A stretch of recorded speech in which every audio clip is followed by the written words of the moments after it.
home safely. They literally flew the South African flag up high as they climbed up Mount Kilimanjaro. Now they're in studio to give us details of this grueling but exciting expedition. We're joined by SABC News Assignments Editor Ndundu Sithole. Hi Ndundu. And SABC anchor Pearl Shongwe. A very good morning, Pearl, in our Joburg studio. And in Durban, we're joined by Ukhozi FM presenter Mroza Buthelezi. A very good morning to you, Mroza. A very good morning. How are you? Are you ladies all feeling accomplished this morning? I'm Ndundu. Well, I would say conquering Kilimanjaro represents a milestone.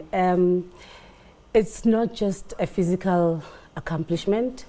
It's about what the human spirit, what the human mind is capable of. So that's what the journey was all about. And Pearl? I definitely feel accomplished. Girl. Thank you. Glad to have made it back home safely and in one piece. But it's exactly as Ndundu says, it is a mental challenge, it's a physical challenge, a spiritual challenge as well, because every part of you is challenged. You have to give yourself and more. But I definitely feel accomplished. Not everyone can, do this and go all the way up to the top of Africa's rooftop. So I feel good about my achievement. Mroza, batini abalaleli Ukhozi about this exciting achievement of yours. Oh, Abalali, because they are very excited and so supportive on me and, of course, on the brand of Ukhozi FM as we are celebrating 59 years of our birthday. And this is the year where we are saying, let us push an envelope, let us stretch our mind and think, what can we do for our communities? So, more especially for rural areas, as I represent more rural young girl, more rural young boy, I'm here and say anything is possible. You can do anything. You can climb any mountain in your life. So as we were there in Kilimanjaro, I was always thinking about the challenges that we are facing, more especially in our province, in our schools, service delivery, and then I was saying the democracy that our ancestors fought for, we need to stretch it a little bit and make sure that we climb for dignity. So Ukhozi FM is very proud of me, the management, the team. They welcomed me yesterday at the airport, King Shaka International Airport. I wept so bitterly, and I was thinking of my parents who are late now, and I said, no, I've got the parents, I've got sisters and brothers all over the world, all over South Africa, in fact, all over Africa. I am so excited to be part of this expedition. Gotiazi Ndundula was saying that it's not only a physical challenge, but it also takes you to that level where you think beyond just South Africa. You're now a full continental member. You're a real African now. I always say I'm an African woman before I'm South African. Oh, As you can see, I'm wearing this this bracelet. This bracelet is a gift from Tanzania. The guide gave it to me to show that Mroza, South Africa and Tanzania are in partnership, and there is a good relationship between us and Tanzania. You'll remember our late father, the President Julius Mwalimu Nyerere, who fought for us as South Africans, giving us the land to stay, the schools to go to, our parents' graveyards are still there. So they are there for us. So this is the relationship that is going on and on. So Ndundu, Pearl, and me as SABC women, we believe that we can stretch it further and leave a legacy for young people in South Africa. It's beautiful how highly you've flown the flag. As content people, how did you interact with those stories about Tanzania and South Africa when you got there? Because I'm sure you heard a lot. Well, there was a lot. I mean, we have been fortunate that in this expedition there was a large number of women, each one with their own unique story, each one with their own challenges, personal challenges that they want wanted to conquer. So we connected, we bonded, and I think we have been very fortunate to have been led by our former public protector, a phenomenal woman, Prof. Tulima Donsela. And in one of the conversations that we had with her, she challenged us as a young generation to say, what legacy are we leaving behind? When we had a conversation about generational legacies, she said to us, my generation has delivered freedom to you.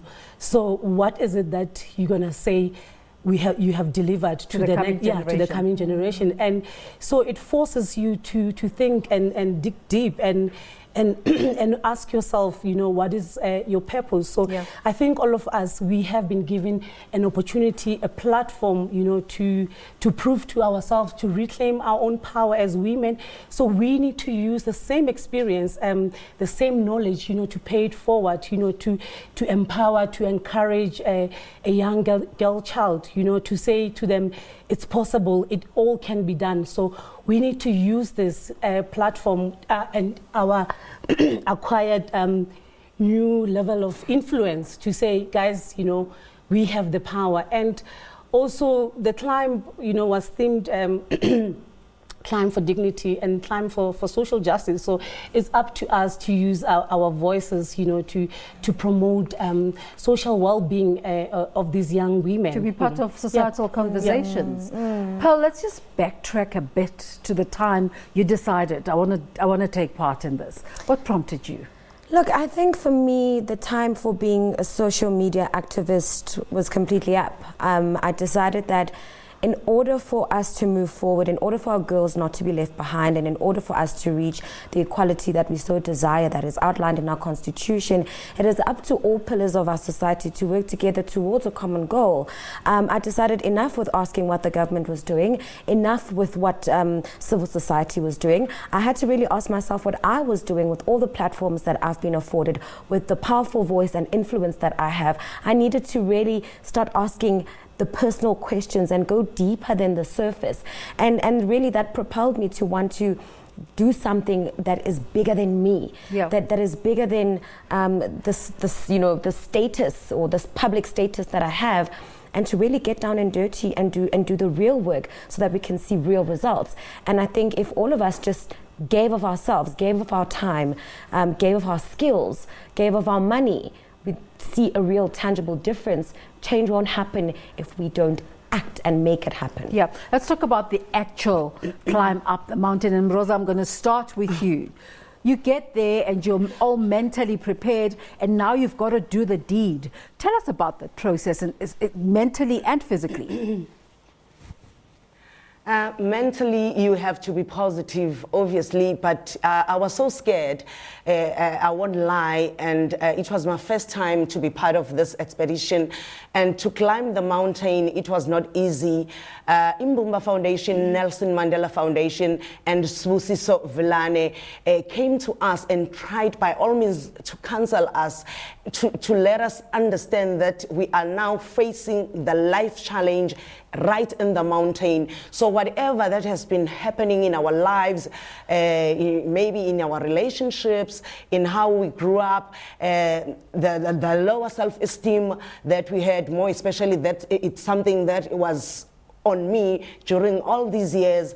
And then they said to us, we need to, when we climb, when we step to that rock, when we stand, when we drink our water, when we try to breathe in and breathe out, we are inhaling the new us and we are exhaling the old us, and then we are saying everything that was so painful, that thorn in our flesh, we are going to leave it on the mountain. So as for me, it was all about that. It was all about saying it's not only Mroza, but there are so many Mrozas who've been through a lot in their lives, and who are trying to push, but they are scared. And those women, those young girls, they need to at least have a trust to this sister, to this aunt of Mroza's vision, that they can be whatever they want to be. So I really thank Imbumba Foundation, Mr. Richard Mabaso,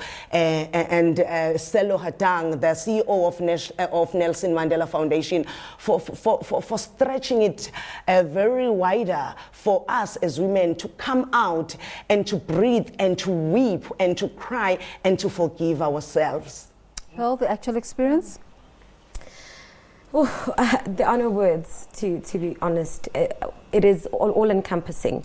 I cried literally every day, not just from the physical pain, but from, connecting emotionally to nature, connecting emotionally to the burdens that you've brought with you to this mountain. What kept you going? Pain. What kept me going, really, I think the love and the spirit of my late dad, who passed away last year. And I think I'd always been seeking that connection with him, and I found it a lot in the mountains during this training period. And I think that kept me going, because I always wanted to make my daddy proud of me. Oh, wow. Ndundu? Well, for me, I think before the climb, the expedition leader, Sibuso Vilani, actually told us a tale and said to us, guys, I want to tell you something about this mountain. Mount Kilimanjaro, it's a mountain that is fixed. It doesn't grow, it doesn't go anywhere, And in order for you as a person to conquer this mountain, you need to grow, And I actually thought about it. That was my aha moment. And I realized at that moment how far I've come, what I've been through personally, my challenges in my personal life. And I think that's what kept me going, because I said to myself, when I left here, I told people that I was going to summit and I was not going to come back, a failure. And also, it was a whole lot of things. You talk to different people, you hear their stories. And I remember one time Xavier telling me that, you need to surrender to that mountain. And I didn't understand what he was talking about. And I had to surrender and let go of everything, the hurt, the pain, everything that you've ever felt. And so it was that, and I think Solohatang tricked us into summiting. I think judging from what you're saying, it's evident that there's going to be a need for more and more conversations about this expedition beyond just a television interview. Congratulations to all of you. Mroza, thank you so much for making the time to talk to us this morning. Pearl, congratulations. Thank you. Congratulations. Thank you so much. Thank you so much. 3 ladies who took the 8th trek for Mandela this year up Mount Kilimanjaro. Let's go to Parktown now, where the State Capture Commission process has started for the day.